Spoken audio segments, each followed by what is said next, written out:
In our Family First segment this morning, with schools just a couple of weeks away now, many student athletes are prepping for the season. And we spoke with the doctor about keeping student athletes safe this season.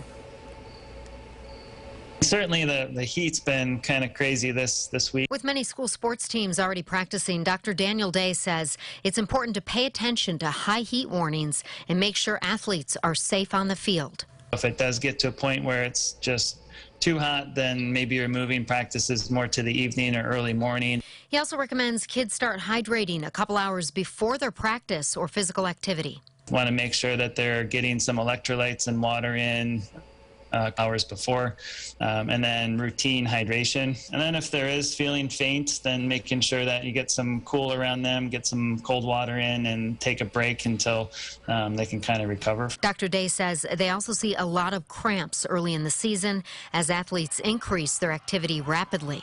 So if kids are cramp prone, then really getting a salt tab or some electrolytes in a couple hours before, really rehydrating after. What common mistakes do you see young athletes make that results in injury? Probably the biggest thing is coming into the season not prepared.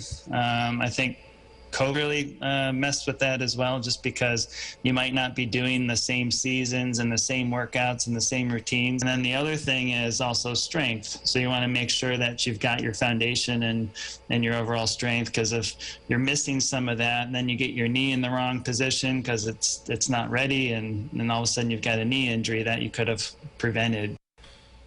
And we'll share much more advice on Monday about preventing injury, the importance of nutrition, and hear what the doctor has to say about those energy drinks and caffeine for kids. Always a topic at my house.